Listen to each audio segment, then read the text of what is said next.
Everything is fine. Everything is fine, guys. I'm okay with what's happening right now. I'm fine with it. It's all good. JT Realmuto is going to the Phillies.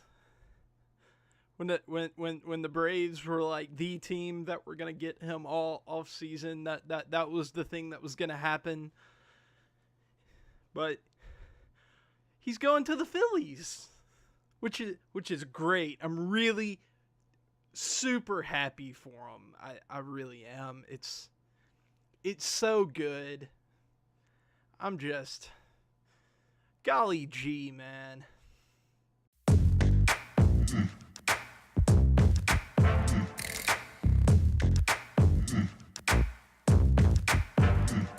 What's up, guys? Massive Moron here, back to bring you another happy-go-lucky video where everything is fine and nothing is the world isn't burning to the ground as we speak. Guys, JT Realmuto has been traded to the Phillies, and the world is fucked. It sucks. Everything sucks.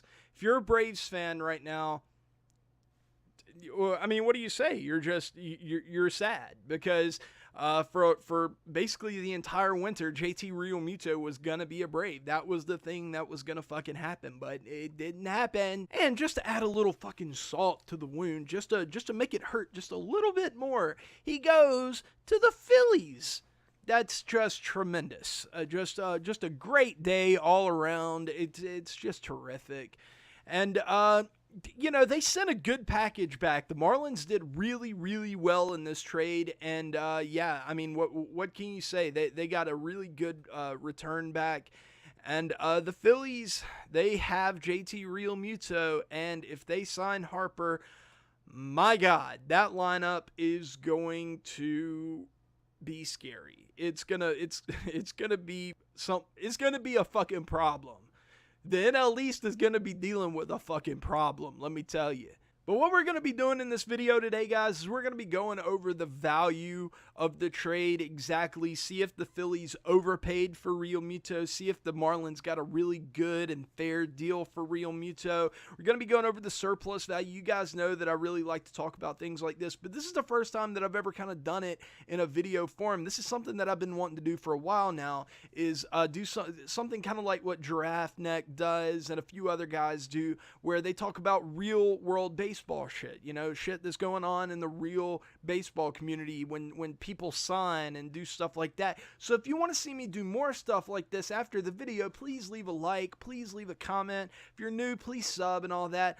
I'd really appreciate it. Give me a lot of fucking encouragement, and that's something I fucking need right now, man. And yeah, with that being said, let's just go ahead and get into it.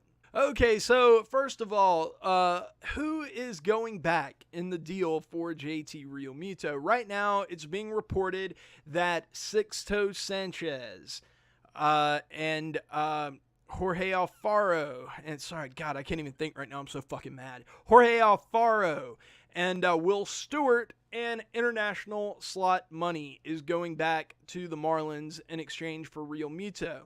So how much is all that worth? Well, right now I have Sixto Sanchez being about a 60 FV pitching prospect. He's a consensus top 25, maybe even top 20 pitching prospect, one of the best pitching prospects in baseball, and usually those guys are worth about $50 million. And then you have Jorge Alfaro, and Alfaro is a little bit more difficult to place the value on because he's a member of one of those groups that I like to call post-hype prospects, where you get a really, really good prospect, and once they get to the majors, their first year or two, they're just, you know, pretty good, okay, but they don't really do great.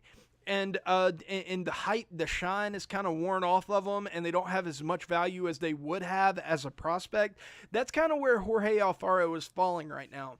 And the guys that I think kind of like that, guys like Sean Newcomb for the Braves kind of falls into that range. J.P. Crawford is another guy where they're just really hard to evaluate, really, because that their projections are always kind of off. It's really hard to know what they're going to do the next season. You don't even really know how much they're going to get paid in arbitration because you don't know how good they are. But if I had to take a whack at it right now, I would say that he's controlled for 4 more years. And for the next 4 years, I would say that Jorge Alfaro will produce about 4 to 4.5 WAR at the cost of about $20 to $25 million. So, I mean, I'm not saying, if you're a Marlins fan, don't say that he's only going to be a 1 WAR per year prospect.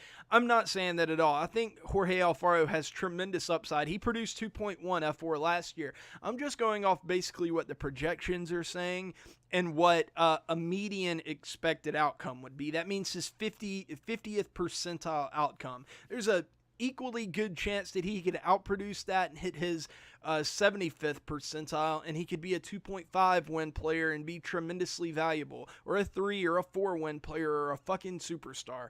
We have no idea right now. But as a median expected outcome, I would say about 4 wins over the next 4 seasons at the cost of about $20 to $25 million. So I would place a surplus value on him of about $15 to $20 million, which is a far cry from the $40 to $45 million that I think he would have been worth still if he were a prospect, if we were talking about like 2016 Jorge Alfaro. So yeah, I think that's about fair, about $15 to $20 million. And so right now what we're looking at is $50 million for Sixto Sanchez, and about 15 to 20 for Jorge Alfaro. That's about $65 to $70 million in surplus value. And then you have Will Stewart, who right now I would say is about a 40 FV pitching prospect. He's kind of a lottery ticket. He has some upside. There are some things to like about him, but he's not exactly a world beater right now. He's not a top 100 prospect. He's probably not a top 200 prospect. But he does have a little bit of value. And as a 40 FV guy, I would say he probably has $3 to $5 million in surplus value. We'll just call it 5 for the sake of being clean with it. And we'll say right now that the package is worth about $70 to $75 million. And then finally, you have the international slot money. It's hard to know exactly how much it is. So we're just going to say that it's not a one-to-one thing that like the money is worth that much surplus value or anything like that.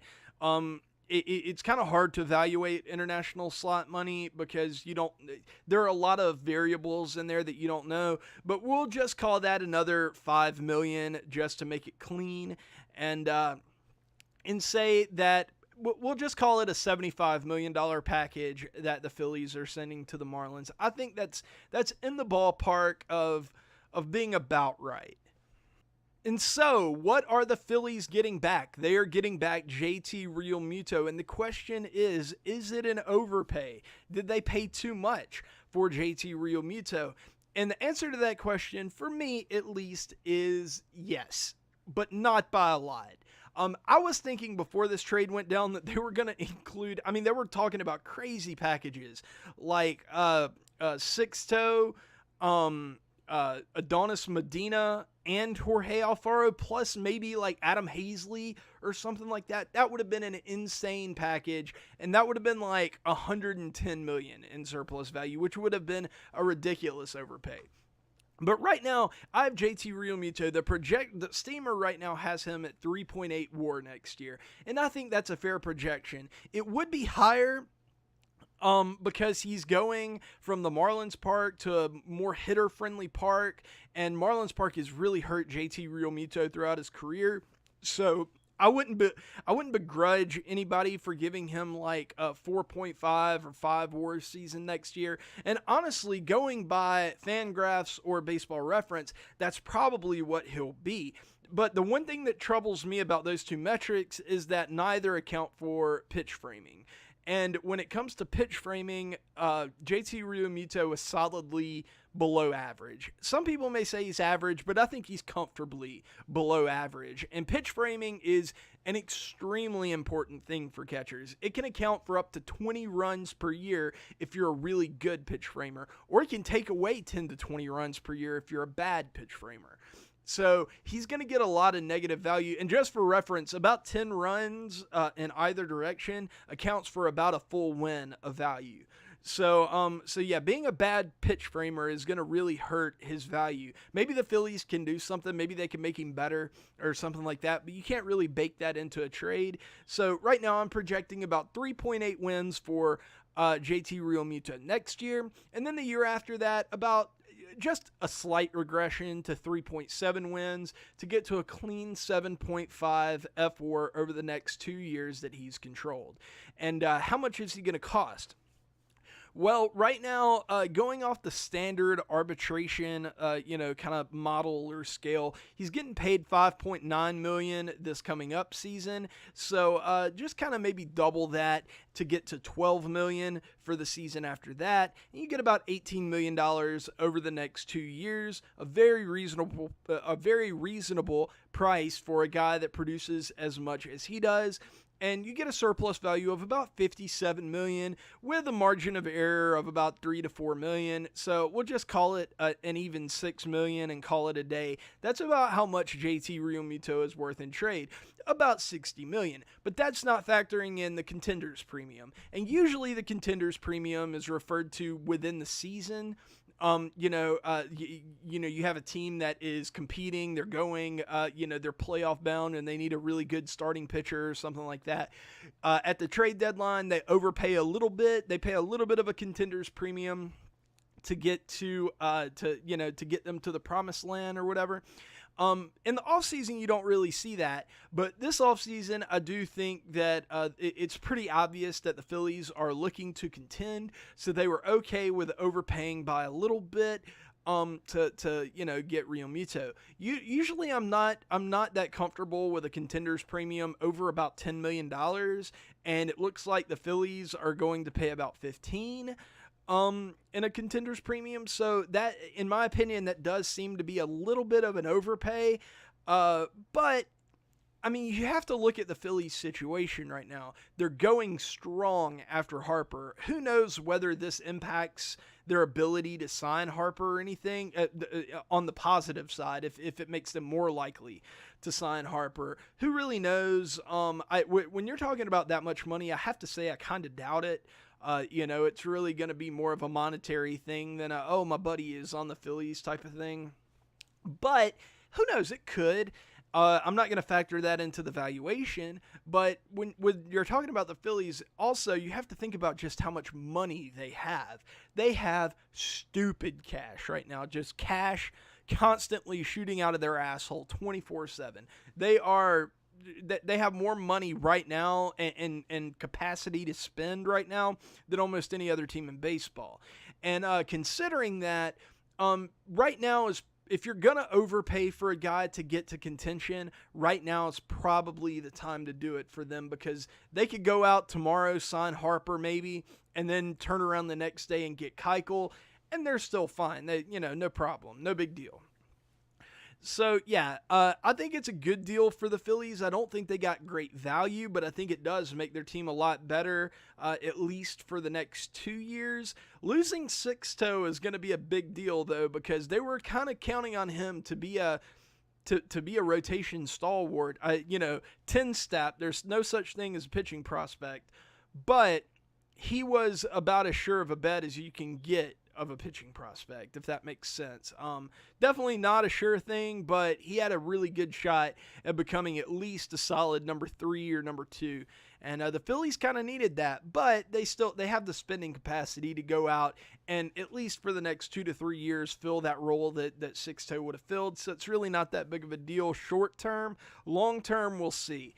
But, so good deal for both sides, even though I think the Marlins definitely got the better end of the deal value-wise. From a situational standpoint, I get the Phillies side of it, and it definitely scares me as a Braves fan. If we have to go through a lineup that consists of Andrew McCutchen, Jean Segura, Rhys Hoskins, Bryce Harper, and JT Realmuto, plus all their other fucking guys. I mean, I think Scott Kingery is probably going to be better next year.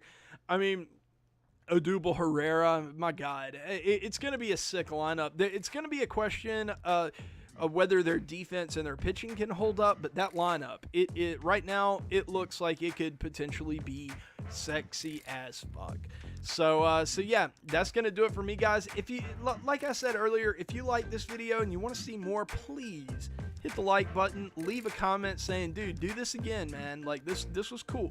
I want to see some more of this. Or you can just leave a comment saying, no, this is super gay. I don't want to see your stupid ass butthole anymore.